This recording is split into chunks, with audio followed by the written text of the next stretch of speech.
Antoinette Lucas, in short Anna, is a very affectionate lady who is in her late 40s. She truly represents the statement, love or equality. She's surrounded by this halo of love, warmth and affection that one is obviously swayed by. She's touched upon numerous lives and helped so many needy people.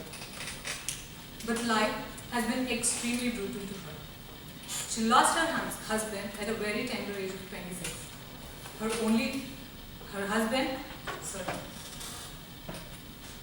father passed away a year ago, and 3 months back, her only son died.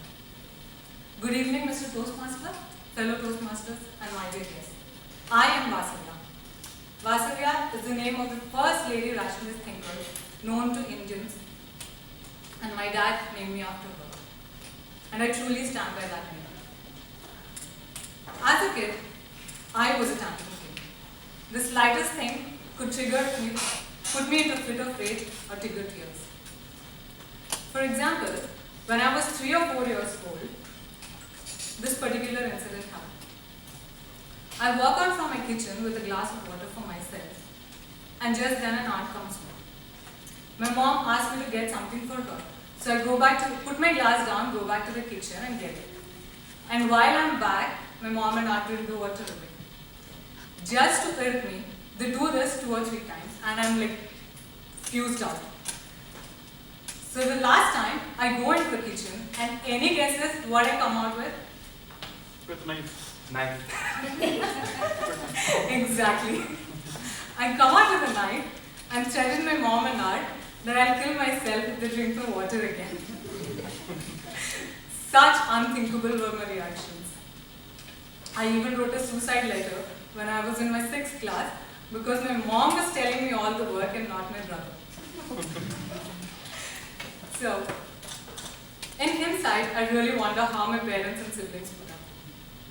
But then as I grew, I started to understand that I was just using all this emotional drama to get things done. And slowly, I transformed into a better person.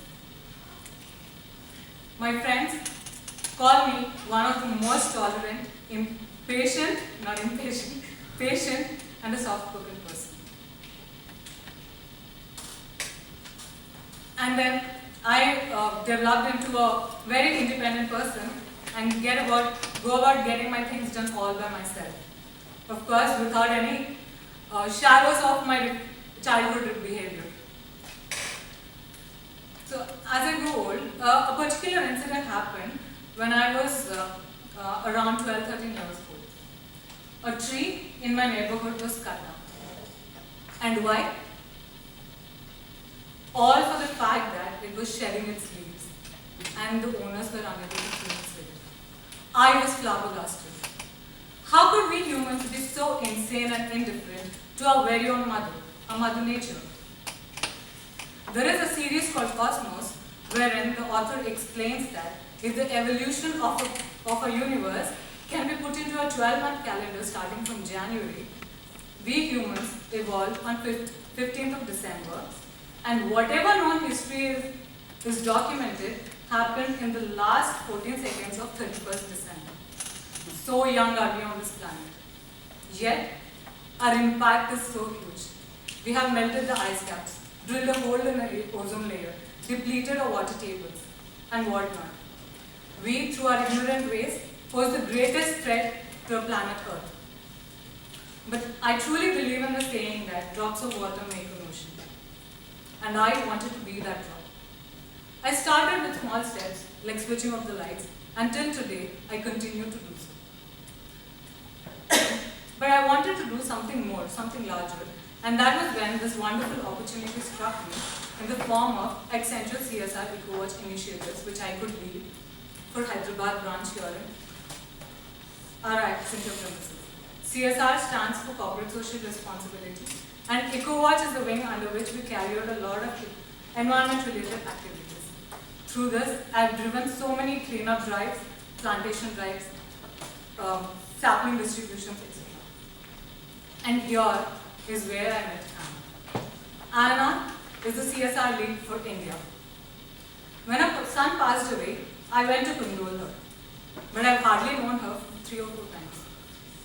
And here is where I learned the two greatest lessons of my life. One, who on this earth would have thought that Daniel, her son, a happy-go-lucky person of 21-year-old, would have died one fine morning just because he went for a morning jog.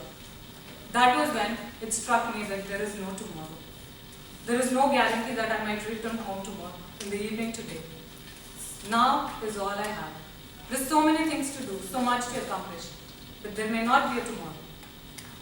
The second lesson started with a question I was pondering on for a long time.